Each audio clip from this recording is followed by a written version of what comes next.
Kailan ka huling nakaramdam ng pure joy? Hi everybody! Happy Sunday! So today mag-Q&A training ako, but while waiting for my mentor, wala, naisip ko lang magchikahan ulit tayo. But this time, steady na yung camera, tapos wala nang cut kasi ang dami nagsasabi na hihilo daw sila sa pag-video ko. So today, we are going to start a series of comfort cards. Sorry naman na, sira yung box. But these are comfort cards, and basically, there are multiple cards inside, and per card, there is a question. Okay, there's a question. So, diba, kakasabi lang walang magkakat eh, tapos nag-cut siya. Bear with me, guys. I'm a work in progress. But basically, there are multiple cards, and there are different questions. So, this is the question here. There are questions here, and you would just answer it. After you answer, there's advice at the back. It's meant to comfort you and of course, lift you, pag-aanin yung mood mo. At wala kasi akong makausap sa bahay, kaya yung amats ko today, gusto ko talagang ipakita sa inyo yung comfort cards ko. So let's try? Anyway, okay, let's pick one. This is the question. Kailan ka huling nakaramdam ng pure joy? Ano ang nangyari? Ooh, nakatagalog siya. I like it because it's in Tagalog. When did I last experience pure joy? Definitely when I told my mom I would join Miss Universe Philippines. It's something she always wanted me to do, and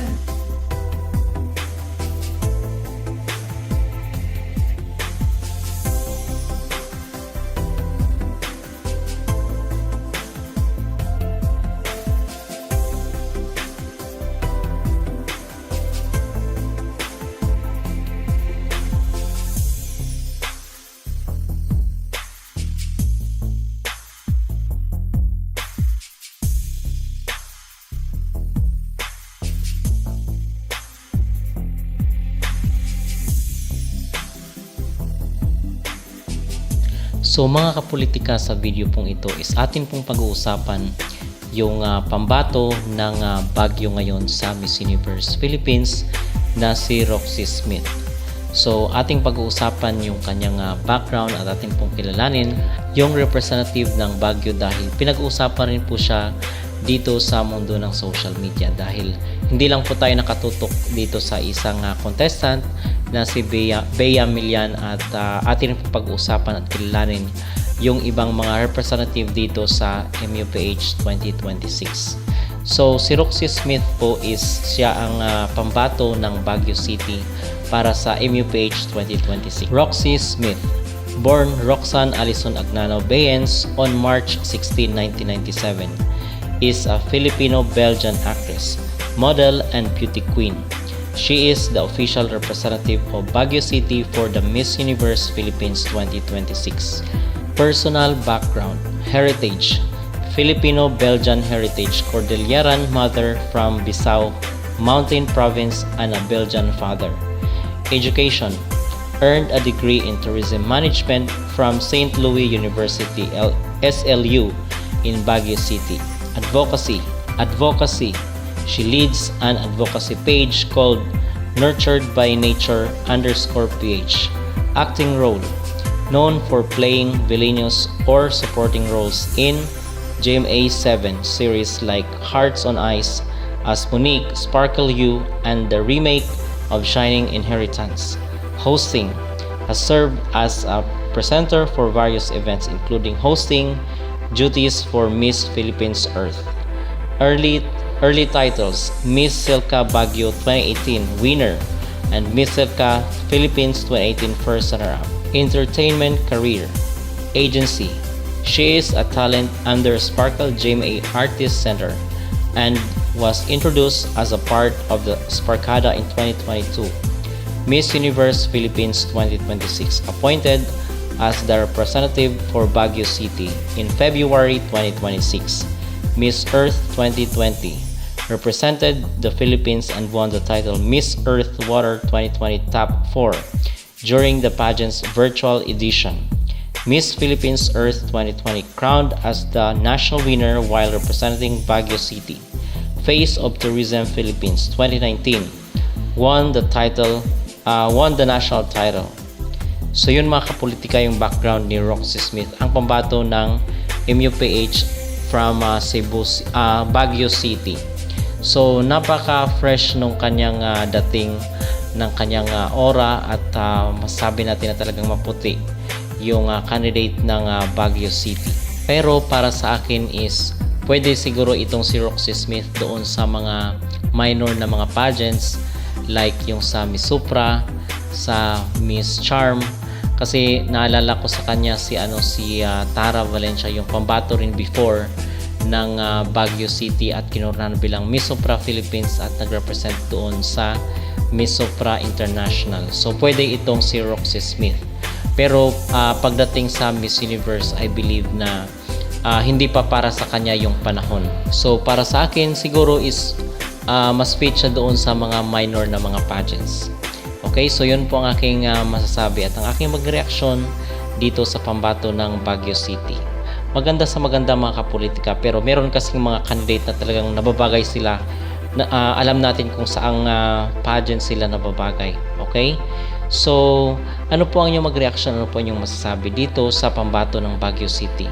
Saang pageant kaya mga kapolitika nababagay yung pambato ng Baguio na si Roxy Smith? Sa Miss Universe kaya or sa ibang mga minor na mga pageants? Mag-comment down below at huwag kalimutang mag-like at mag-subscribe na rin kayo para updated kayo sa ating mga latest issue. Roxy Bayans was definitely serving face card with her look here in the contract signing the other day.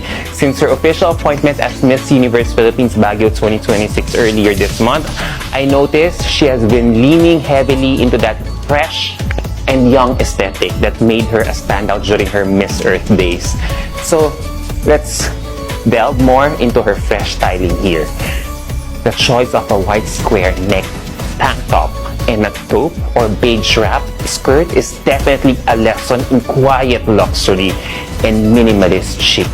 The square neck of her tank top here, kung napansin nyo, is definitely highlights her collarbones and perfectly frames her face, which is admittedly her strongest asset.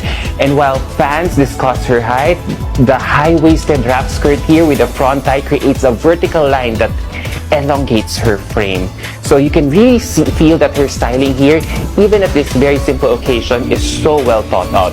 And maybe it really helps that her background as a sparkle GMA artist and former Miss Earth Water title holder has clearly given her a level of star power and camera readiness that is so hard to beat.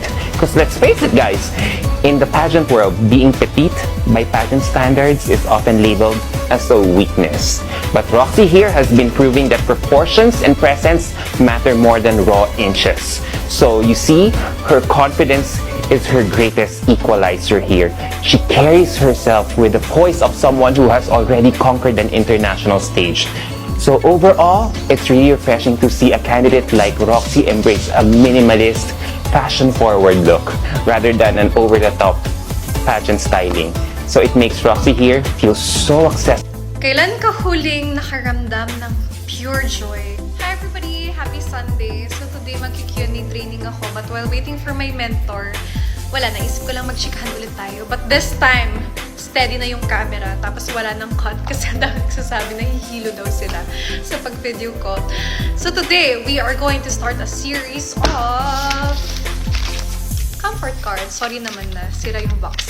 But these are comfort cards, and basically, there are multiple cards inside, and per card, there is a question. Okay, there's a question. So, diba, kakasabi lang walang magkakate, tapos nag-cut siya. Bear with me, guys. I'm a work in progress.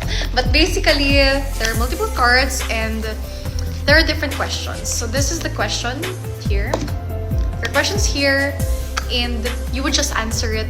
After you answer, there's advice at the back. It's meant to comfort you and of course, lift you, pagaanin yung mood mo. At wala kasi akong makausap sa bahay, kaya yung amats ko today, gusto ko talagang ipakita sa inyo yung comfort cards ko. So, let's try? Anyway, okay, let's pick one. This is the question. Kailan ka huling nakaramdam ng pure joy? Ano ang nangyari? Ooh, nakatagalog siya. I like it because it's in Tagalog. When did I last experience pure joy? Definitely when I told my mom I would join Miss Universe Philippines. It's something she always wanted me to do, and also more because alam niya yun yung gusto ko talaga. As young as the age of 3, I already knew what I wanted. I told my mom I wanted a pink top-down car, I wanted to be on TV, and I wanted to join Miss Universe. So, nangyayari na siya. And the moment I told her, nakikita mo na nag-light up talaga yung face niya. And she's happy na she raised a daughter who would pursue her dreams. So, Mommy, I'm seeing you happy makes me happy. Okay. Tignan natin yung advice sa likod. It says, yung pure joy, hindi mo yan palaging mahahanap. Pero kapag dumating, siguradong tatak yun sa puso mo. Nakaka-comfort nga siya. Kaya nga comforting cards, di ba? Anyway, this is a start of a series. I'm gonna be doing this more often. I hope I get to do this with the co-candidates as well. So, ayun lang guys. Have a great Sunday ahead and I love you all. Bye-bye! Kung wala kayong magawa sa bahay, try nyo to. In fairness, I'm comforted. Bye-bye!